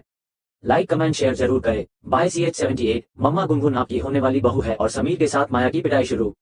अब तक दूसरी तरफ आदित्य के घर पर आरव के रूम में जब आदित्य की नींद खुलती है तो वो देखता है कि अब उसके पास प्रिया आकर सो रही है और आरव उसके पास। आदित्य कुछ देर उसे अच्छे से देखता है जिसे वो चेक कर रहा हो कि उसकी वाइफ ठीक तो है ना, और जब उसे विश्वास हो जाता है कि वो बिल्कुल ठीक है तो दूसरी पलटकर लेट जाता है अपनी आंखें बंद करके, और उसके ऐसा करते ही मोना पहले अपनी एक आंख खोलती है हल्की सी और आदित्य को खुद की तरफ पीट करके लेटा हुआ देखकर वो शॉक होकर अपनी आंखें खोलकर सोचने लगती है, क्या यार वो इस आदमी के पास आई सब कुछ भूल कर की है, वहां उसे छोड़कर भाग कर आ गया, अगर उसे कुछ होता तो क्या आदित्य उसकी लाश भी लेने नहीं आता। मोना को अब बुरा लगा आदित्य का ऐसा करना, लेकिन फिर भी उससे प्यार करता है और शायद उसे भी है उससे। यही सोचकर वो मुस्कुराकर आदित्य से पीछे चिपक कर बोली, अब भी आप मुझसे नाराज हो गया। इतना बोल वो एक हाथ उसके सीने पर फेरने लगती है, जिसे पकड़कर आदित्य खुद से दूर कर मोना के ऊपर ही रखकर बोला, सोने दो यार, मुझे ऑफिस भी जाना होता है। जिसे सुनकर मोना बुरा सा मुंह बनाकर बोली, अच्छा तो क्या आप मुझसे इतना नाराज है कि अब मुझे करीब भी नहीं आने दे रहे हो। इतना बोल वो उदास होकर पलटकर आरव को अपने सीने से चिपका कर बोली, आरव देखा डैडी कितने बुरे हैं, मम्मा को खुद से दूर कर रहे हैं, क्या आपकी मम्मा इतनी बुरी है। मोना की बात सुनकर आदित्य गहरी सांस लेकर पलट देखता है तो अब मोना उसकी तरफ पीट करके सो रही थी। ये देख वो मोना के पास आने जो होता तभी आरव बोला बिना अपनी आंखें खोले, नहीं तो मम्मा बिल्कुल भी मेरी मम्मा बुरी नहीं है, और डैडी आपको खुद से दूर कर रहे हैं ना, तो आप उनके पास जाओ हो मत और हम दोनों डैडी से बात नहीं करेंगे। आदित्य शौक रह जाता है अपने शैतान बेटे की बात सुनकर, ये लड़का उसकी वाइफ को उससे दूर करने की क्यों प्लान करता रहता है यार, मतलब इस बस कोई मौका मिल जाए फिर देखो वो ऐसा कुछ बोलेगा जिससे आदित्य को शौक लगता है। Close www.google। मोना आरव को हैरान होकर देख बोली, लिटिल बॉय तुम्हें जागे हुए हो। जिसे सुनकर आरव अपने चेहरे पर मुस्कान लाकर आमे सिर हिला देता है तो मोना शौक होकर बोली, शैतान लड़के। इतना बोल मोना आरव को कसके खुद से चिपका लेती है तो आरव जोर जोर से हंसने लगता है। दोनों हंसी रहे थे तभी एक धीरे से ऊपर से आता है और आरव को पकड़कर दोनों को खुद से चिपका लेता है, जिससे देख मोना और आरव दोनों शौक हो जाते हैं, लेकिन फिर दोनों मुस्कुराने लगते हैं। अब आगे ओबरॉय विला में मोना आरव को तैयार रही थी। आरव बेड पर बैठा हुआ था, मोना उसकी शर्ट के बटन लगा रही थी। झुककर तो आरव उसके सिर के बालों को पीछे कान के पीछे करते हुए बोली, मम्मा क्या आप आज शाम को फ्री हो। जिसे सुनकर मोना हाँ में सिर हिलाकर खड़े होकर बोली, मुझे भला क्या काम होगा। इतना बोल उसकी मांग करने लगती है कांगेगे से तो आरव बोला, मैं सीरियस हूँ मम्मा, आप कभी फ्री नहीं होती, डैडी का तो पता है कि ऑफिस जाते हैं, लेकिन आपका पता ही चलता है कि कौन सा काम करती है, मैं जब भी घर आता हूँ डैडी के साथ तो आप मुझे नहीं मिलती है। आरव की बात सुनकर गहरी सांस लेकर उसके आगे ही घुटनों के बल बैठकर अपने कान पकड़कर बोली, अच्छा बाबा सॉरी, आगे से मम्मा आपको घर पर मिलेगी जब भी आप स्कूल से वापस आएंगे तो। आरव खुश होकर बोला, थैंक्स मम्मा, तो आप और डैडी आज स्कूल की छुट्टी से 1 घंटे पहले आ जाता है। आज ना स्कूल में एक बड़ा सा शो हो रहा है जहाँ सभी बच्चे कुछ ना कुछ करेंगे, जैसे कुछ कविता सुनाएंगे तो कुछ डांस करेंगे तो नाटक करके अखबार बीरबल का, तो उन्हें देखने सबके मॉम डैड आएंगे, तो प्लीज आप जरूर आना। जिसे सुनकर मोना हैरान होकर उठकर आरव के बेड पर बैठकर बोली, अच्छा तो मेरा बच्चा क्या करने वाला है। आरव मुस्कुराकर बोला, वो तो आपको और डैडी वहां आने पर ही पता चलेगा। मोना बुरा सा मुंह बनाकर बोली, क्या यार कम से कम मुझे तो बता दो, मैं डैडी को नहीं बताऊंगी पक्का। आरव ना में सिर हिला देता है तो मोना कुछ सच कर बोली, अच्छा तुम नाटक में भाग लोगे क्या।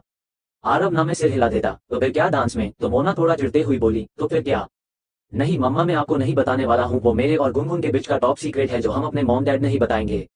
आरव की बात सुनकर मोना कंफ्यूज होकर बोली, कौन गुनगुन। अरे मम्मा भूल गई आप, गुनगुन मेरी नई दोस्त है और आपकी होने वाली बहू भी। जिसे सुनकर मोना की आंखें बड़ी बड़ी हो जाती है, बदमाश लड़के तूने अभी से इस काम करने से रुक दे। आरव को पकड़कर अपने गोद में बैठाकर उसके साथ मस्ती करते हुए बोली। तो आरव जोर जोर हंसते हुए बोला, मम्मा मैं बस मजाक कर रहा था। अच्छा तो तू अब अपनी मम्मा से मजाक करने लगा बदमाश। तभी आदित्य रूम तैयार होकर आते हुए बोला, आरव तैयार हो गए तो चलो। जिसे सुनकर मोना आदित्य को देखती है तो उसके दिल में तितलियां उड़ने लगती है। यार कोई आदमी इतना भी हैंडसम कैसे हो सकता है कि एक लड़की खुद पर कंट्रोल नहीं कर पाए। इस आदमी को देखकर मुझे इस फीलिंग क्यों आ रही है कि इसमें कच्चा खा जाऊं।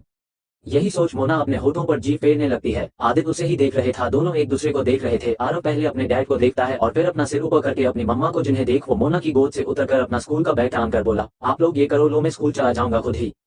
जिसे सुनकर आदित्य हंसते हुए आरव के पास आकर उसका हाथ पकड़कर बोला, मैं भी चल रहा हूँ। आरव फिर अपनी मम्मा को देखकर बोला, लेकिन मम्मा का मन नहीं है आपको जाने देने का। मोना जो आदित्य के खांसने से अपने चेहरे को छुपाने की कोशिश कर रही थी, जो लाल हो चुका था शर्म से और खुद को भी कंट्रोल कर रही थी, वो आरव की बात सुनकर अपनी बड़ी बड़ी आंखें करके अपने शैतान बेटे को देखती है और फिर आदित्य को जो उसे ही देख रहा था। और फिर वे जाने लगते हैं तो मोना बेड से खड़े होकर उनके पीछे जाते हुए आरव को बाय कर रही थी। आरव हाथ हिलाकर बाय करता है तो आदित्य के साथ घर से बाहर आकर कार में बैठकर चला जाता है। मोना उन्हें घर के मेन डोर तक छोड़ने जाती है और फिर मुस्कुराकर पलटती है तो उसके ठीक पीछे समीर खड़ा था, जिससे वो टकरा जाती है। मोना सॉरी बोलकर साइड में से जाने लगती है और समीर मुस्कुरा बाहर जा रहा था। तभी रुक समीर, मोना कुछ याद कर बोली तो समीर के कदम वहीं रुक जाते हैं। मोना को लगा कि वो टकराई थी इसलिए उसने सॉरी बोला, लेकिन उसे अब एहसास हुआ कि ये लड़का जानबूझकर उसके पीछे खड़ा था और जब वो मुड़ी तब वो उससे टकरा गई उससे, और उसी समय समीर ने उसके पीछे भाग पर हाथ फेरा था। मोना यही सोचकर समीर को घूर रही थी, ये लड़का नहीं सुधर सकता। समीर कंफ्यूज सा चेहरा बनाकर पलट कर बोला, हाँ भाभी जी, आपको कुछ काम था क्या मुझसे? मोना उसके चेहरे पर कंफ्यूज भाव देखकर मुस्कुराकर उसके पास आकर बोली, अरे देवर जी, अब तो बहुत भूल हो लगता है, मुझे लगा कि तुमने मुझे जबरदस्ती टेक किया होगा। इतना बोल वो उसके सीने पर हाथ रखने लगती है तो समीर अपनी आंखें बंद कर बोला, भाभी वो ने ये सब किया था। समीर भूल गया था मोना के ऐसा करने से उसने सच बोल दिया, जिसका नतीजा ये हुआ कि उसके गाल पर एक जोर का थप्पड़ पड़ता है उसी समय, जिससे समीर होश में आकर अपने गाल पर हाथ रख मोना को देखता है जो उसे घुरे जा रही थी। तभी पीछे से एक गुस्से भरी आवाज आई, लड़की तेरी हिम्मत कैसे हुई मेरे बेटे को थप्पड़ मारने की? वो आवाज माया की थी जो अपने रूम से बाहर आ रही थी उसी समय सीढ़ियों से, और जब उन्हें थप्पड़ की आवाज सुनकर देती है तो वो सामने देखती है जहां समीर अपने गाल पर हाथ रखा खड़ा था और प्रिया उसके तरफ उसे देख रही थी, यानी वो थप्पड़ प्रिया ने ही उनके बेटे को मारा था। बहुत हिम्मत बढ़ गई है इस लड़की की। रिया भी सोफे से खड़े हो जाती है जो साफे पर बैठकर फोन चला रही थी। मोना समीर को घूरते हुए पीछे पलटकर बोली, हाँ मैंने मारा, थप्पड़ क्यों मारा ये आप अपने इस नालायक बेटे से पूछना जो मेरे सामने सीधा बनने का नाटक करके उल्टी सीधी हरकत करने की कोशिश करता है।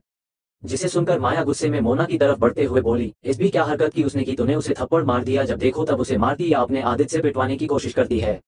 इतना बोल माया मोना के सामने खड़े होकर उसे घूरने लगती है तो पीछे से रिया बोला, मॉम आप भाभी से सवाल करने की जगह अपने बेटे से क्यों नहीं पूछती कि इसने उनके साथ ऐसा क्या करने की कोशिश की जिससे उन्होंने गुस्से में उससे थप्पड़ मार दिया, और भाई कैसे हमें पता है अच्छे से। रिया की सोच थोड़ी चेंज हो गई थी रात से जब प्रिया यानी मोना ने उसे उस आदमी से बचाया था जो उसे उठाकर लेकर गया था। अगर प्रिया भाभी नहीं होती तो वो तो शायद अभी जिंदा ही नहीं होती। रिया यही सोचकर बोल पड़ती अपने माँ के खिलाफ, जिसे सुनकर माया पलटकर उसे आंखें दिखाकर बोली, तू चुप कर नालायक लड़की, पता नहीं कितने मर्द के साथ घूमती है जो तुझे रात को उठाकर ले जाते हैं। अच्छा हुआ कि आदित्य तुझे बचाकर लेकर आया, वरना तू अपने छोटे भाई के खिलाफ इतना भी नहीं बोल पाती, समझी? माया को लगता था कि रात को जो भी हुआ उसमें गलती उनकी बेटी रिया की थी। जरूर ये लड़की मर्दों को अपने रूम में बुला दी होगी और उनमें से कोई इस उठाकर लेकर गया और इस बचाकर आदित्य लाया था। मोना तो बाद में आई इसलिए उन्हें आदित्य का लगा कि उसकी वजह से उनकी बेटी वापस आई थी। मॉम आप ये क्या बोल रही है मेरे बारे में? तो माया उसे आंखों दिखाकर बोली, बिल्कुल सही बोल रही हूँ मैं, अब तेरी शादी करके जल्दी से भागा दूंगी मैं यहाँ से, वरना पता चले कोई फिर तुझे ले गया तो मेरी तो नाक ही काट जाएंगी।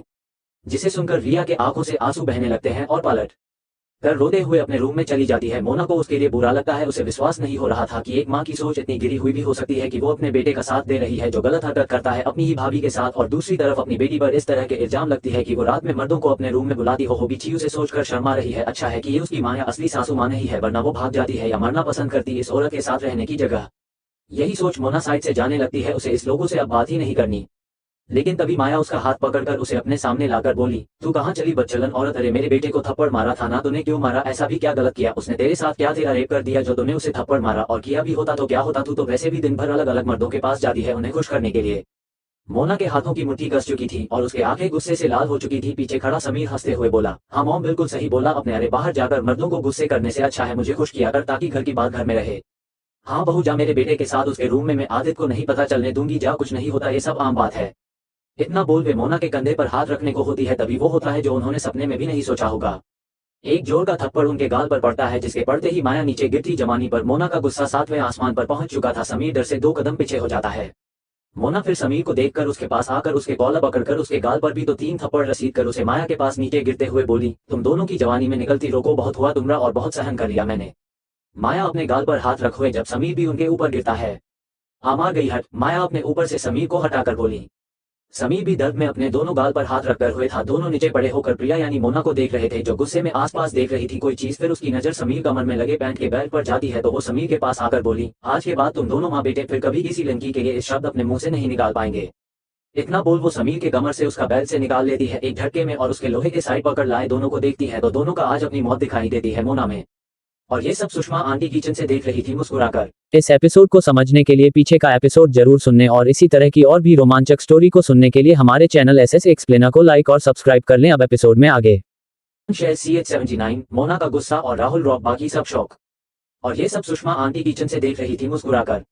अब आगे पुरानी बिल्डिंग में राहुल अपने रूम में तैयार होकर रूम से बाहर जाने से पहले गीता जो देखता है एक नजर जो बेड के पास एक कोने में बैठी थी और वो नम आंखों से अपना सिर ऊपर करके उसे देखती है तो राहुल पलटकर निकल जाता है रूम से बाहर डोर बंद करके और गीता ये देख वापस अपना सिर नीचे करके अपने हाथों पर रख बैठी रहती है। राहुल जब सीढ़ियों से नीचे आ रहा था तब सभी का नाश्ता हो चुका था और सभी सोफे पर बैठे थे चिंता में। क्या आप लोग इस तरह क्यों बैठे? राहुल सभी को देखकर बोला। उसकी आवाज सुनकर सभी उसे देखते हैं। विशाल गुस्से से उसे घूरता है तो लिली उसका हाथ पकड़कर उसे शांत रहने का इशारा करती है। यहाँ आओ राहुल, तुमसे कुछ बात करनी है। लिली फिर राहुल अपने सामने आने का इशारा करती है तो वो कंफ्यूज होकर सबके सामने जाकर खड़ा हो जाता है। राहुल, क्या राघव भाई ने बताया वो सही है कि तुमने कल रात किसी लड़की को किडनैप किया उसके साथ? अर्जुन बोला तो राहुल हाँ में सिर हिलाकर बोला, किसी लड़की को नहीं, गीता है वो। विशाल गुस्से से बोला, और किससे पूछा था तुमने ये करने से पहले? बॉस से, राहुल सीधा बोला। तो सभी शौक रह जाते हैं। क्या मोना दी ने ऐसा बोला आपको भाई? कविता बोली, वो यहाँ बेबी। राहुल कविता का चेहरा राहुल की तरफ करके बोला तो राहुल बोला, हाँ मैंने उनसे बात कर ली थी कि मैं अपना बदला लूंगा गीता से, तो उन्होंने बोला था कि जरूर वो मेरे साथ है। हाँ तो किडनैप का थोड़ी बोला। विशाल फिर उसे घूर के बोला तो राहुल उसे देखकर बोला, हाँ तो मेरा बदला लेने का तरीका ऐसा ही है। तेरे तरीके की मैं? विशाल गुस्से से खड़ा होने को होते हुए बोला तो लिली फिर उसका हाथ पकड़कर वापस अपने पास बैठा कर बोली, शांत हो जाओ, पहले सुन तो लो उसके आगे का प्लान। लेकिन मैंने अभी आगे का नहीं सोचा, राहुल कंफ्यूज होकर बोला तो विशाल घुर के लिली को देखता है जो खुद हैरान होकर राहुल को देख रही थी, और फिर विशाल को देख हल्का सा मुस्कुरा कर बोली, अरे वो बच्चा है, उसने नहीं सोचा होगा इस बारे में। ये बच्चा, इसने कल रात एक लड़की को किडनैप किया है, ये बच्चा देख रहा है तुम्हें।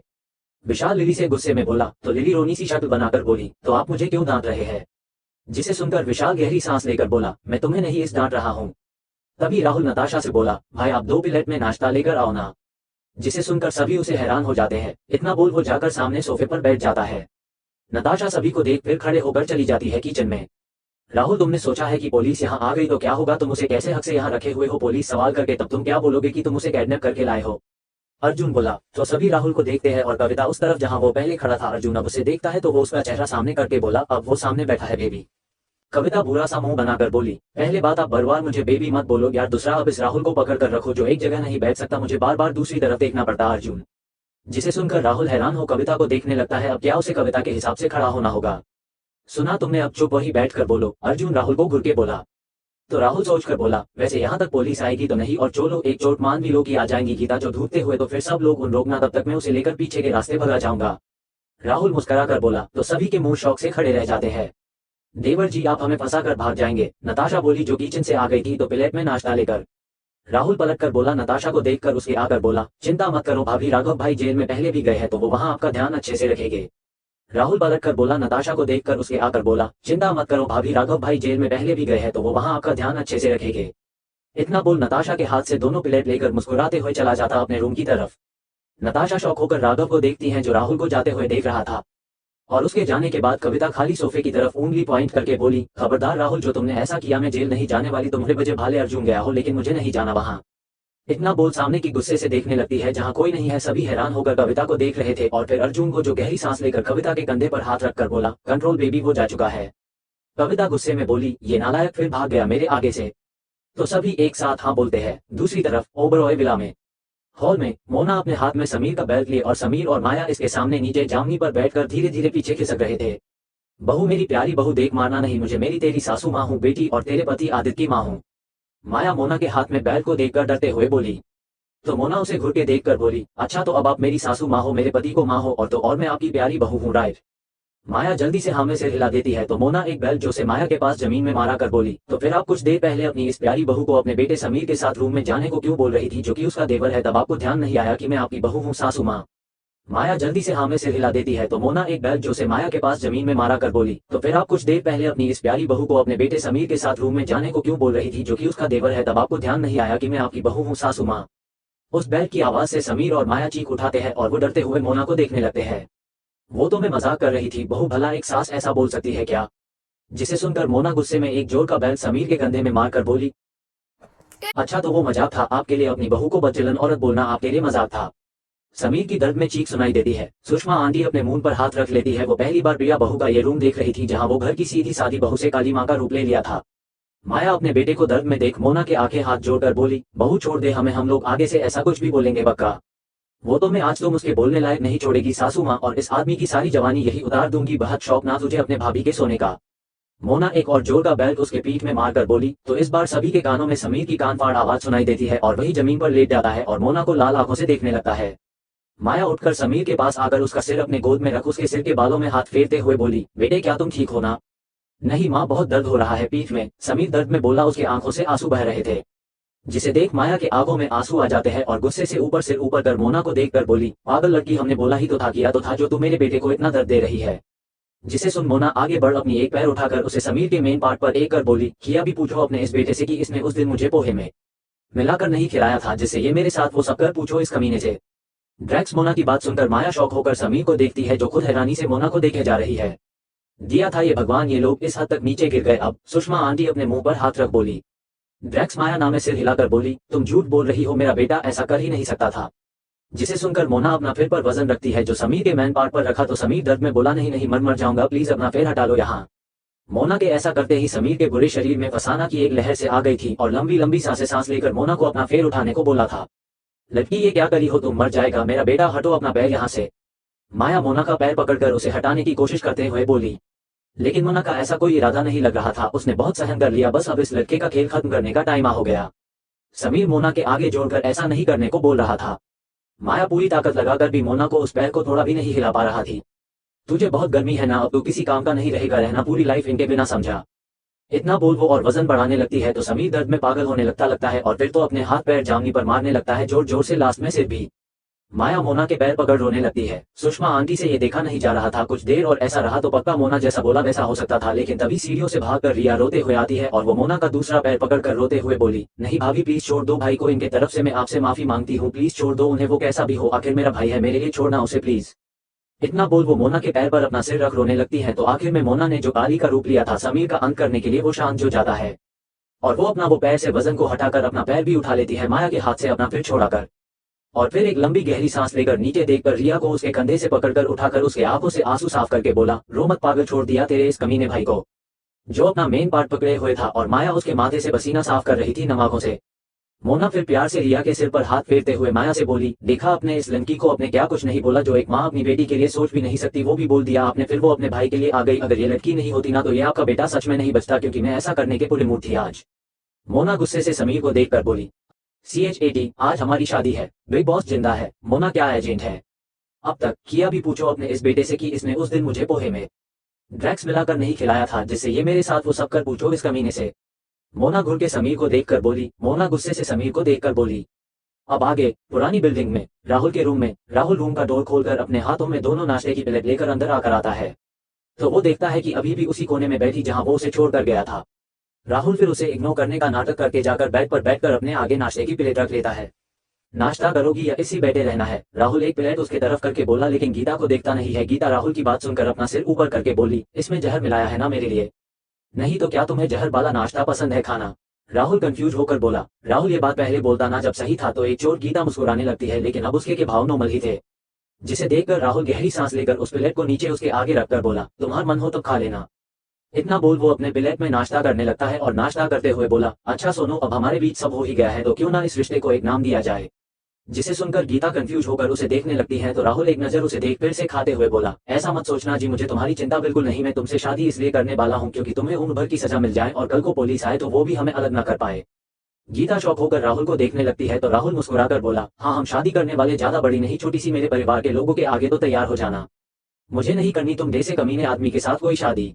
गीता उसी टोन में सामने देखते हुए बोली तो राहुल उसे घूर के बोला, ये मैं तुमसे कुछ नहीं रहा हूँ, बल्कि बता रहा हूँ कि आज हमारी शादी है, समझी, तुम मेरे साथ जबरदस्ती नहीं कर सकते। राहुल मुस्कुरा कर बोला, मैं तुम्हारे साथ क्या कर सकता हूँ ये मुझे तुम्हें बताने की जरूरत नहीं है, वो तुमने रात को बेहोशी में महसूस किया होगा जब कर रहा था तुम्हारे साथ। गीता गुस्से से राहुल को देखकर बोली, हाँ महसूस किया था मैंने कि तुम कितने नीचे गिर गए थे, जो एक लड़की के साथ बेहोशी में कर रहे थे। छी, तुमसे अच्छे तो वे रेप करने वाले लोग होते हैं जो करते आगे से करते हैं, लड़की के सामने से करने हैं, होश में बेहोश नहीं, समझे। राहुल थोड़ा हैरान होता है कि ये पागल लड़की क्या बोले जा रही है, अरे उसने जब रात को कुछ किया ही नहीं तो ये बोल क्या रही है। लेकिन हाँ मैं सिर हिलाकर बोला, हाँ ऐसा कुछ सोच लो, लेकिन एक बात याद रखना कि आज हमारी शादी, तो तुम तैयार हो नाश्ता करके, तब मैं शादी की तैयारी करता हूँ। मैं नहीं करूंगा ना नाश्ता ना तुमसे शादी। राहुल अपनी प्लेट लेकर जाते हुए बोला, नाश्ते का पता नहीं लेकिन शादी तो करनी होगी, तुम्हें राजी या गैर राजी, समझी। इतना बोल वो रूम से बाहर निकल जाता है और गीता वही रोने लगती है। दूसरी तरफ छोटे बॉस रात से गायब है। बिग बॉस के घर पर हॉल में परेशान सोफे पर बिठा राणा अपने सामने खड़े विक्रम और उसकी टीम को देखकर बोला। विक्रम, राशि, विनोद और राम चारों शौक होकर एक दूसरे को देखते हैं, पर वो कहाँ जा सकते हैं। राशि बोली, जो राम और विनोद के बीच में खड़ी थी, जिसे राम को उसे देखता है तो वो हल्का सा मुस्कुरा देती है। वो तुम लोगों का काम है, उन्होंने धुधो किसी भी हालत में नहीं तो तुम सब भाई मरने के लिए तैयार रहना। राणा सभी को देखकर बोला तो सभी शौक रह जाते हैं। राणा फिर आगे बोला, एक बात तुम्हें उस लड़की प्रिया के पास जाकर ही पता चलेगा, क्योंकि उसके पीछे ही पड़े थे वे। तो सभी हाँ में सिर हिलाकर चले जाते हैं। उनके जाने के बाद वो बूढ़ा व्यक्ति ऊपर सीढ़ियों से आता नीचे आता है, टीना के साथ उसकी कमर में हाथ डालकर, जिसे देखकर राणा खड़े होकर बोला कि मालिक अपने जैसा बोला, मैंने बिल्कुल वैसे ही किया था। जिसे सुनकर वो बूढ़ा व्यक्ति टीना के साथ सोफे पर बैठकर उसके पैर पर हाथ फेरते हुए बोला, गुड जॉब राणा, ये लोग खाली बैठे ये भी तो अच्छी बात नहीं है, क्यों बेबी मैंने सही बोला ना। टीना बस देखने लगती है, ऐसा लग रहा था कि वो एक लाश हो बस। जिसे देख वो बूढ़ा व्यक्ति उसके गाल पर किस किस करके बोला, बहुत खूब, तुम ऐसी ही लगती हो जो मेरे दिमाग से सोचे, और तुम मुझे धोखा नहीं सकती अब, वरना पता नहीं तुमने कितने मर्दों को धोखा दिए होंगे ना। फिर चाहे वो बूढ़ा व्यक्ति उसके साथ कुछ भी करे, वो उसे करने दे रही थी चुपचाप किसी वे जान खिलौने की तरह। राणा ये देख बोला, बिग बॉस अब आगे क्या प्लान है। प्लान क्या, कुछ नहीं, बस अपनी बेबी के साथ मजे, बाकी तुम देखते रहना। हाँ मुझे मेरा पोता चाहिए, जाओ तुम भी ढूंढो उसे। इतना बोल वो टीना को अपने गोद में उठाकर वापस चला जाता है अपने रूम में। राणा जिसे देखकर कुछ लोगों के साथ चला जाता है। वो बूढ़ा व्यक्ति टीना को रूम में लाकर उसे बेड पर लेटा और फिर रूम बंद कर करके वापस टीना के पास आ जाता है। उसके पास बैठकर उसके कपड़े निकालते हुए बोला, बेबी वैसे तुम्हें मेरे साथ रहने में मजा तो आता है ना। टीना कुछ नहीं बोलती, वो बस उसे देखती रहती है। वो आदमी टीना के सारे कपड़े निकालकर उसके पूरी बॉडी पर हाथ फेरता है, तब भी टीना के चेहरे पर कोई भाव नहीं आ रहे थे, बस उसे बूढ़े व्यक्ति को देख रही थी।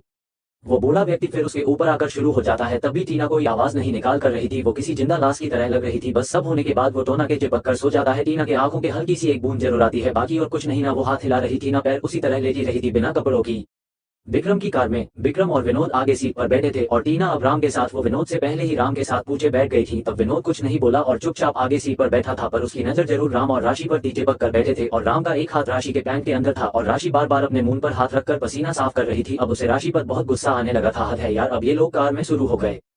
राम और राशि एक दूसरे को मुस्कुराकर देख भी रहे थे, जिससे विनोद को जलन हो रही थी। विक्रम कार को मोना के घर के पास रोक देता है, क्योंकि उसे उस पर ही नजर रखनी थी। विक्रम फिर आंखें बंद कर लेता है। अब बहुत चिप रहने लगा था, शायद अपने और मोना के उन हंसनी पल को याद करता था जब वो उसके साथ होती थी। विक्रम फिर आंखें बंद कर लेता है। अब बहुत चिप रहने लगा था, शायद अपने और मोना के उन हंसनी पल को याद करता था जब वो उसके साथ होती थी। राशि फिर राम का हाथ अपने पैंट में निकालने लगती है। विनोद को खुद को घूरता हुआ देखने पर राम राशि को ऐसा करते हुए देखकर और उसके पास आने लगता है, जिससे विनोद का गुस्सा बढ़ता जा रहा था।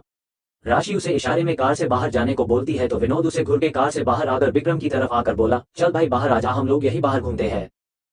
विक्रम कंफ्यूज होकर बोला, लेकिन क्यों। विनोद डोर खोलकर उसका हाथ पकड़कर उसे कार से दूर ले जाता है और उनके जाते ही राशि और राम एक दूसरे पर टूट पड़ते हैं।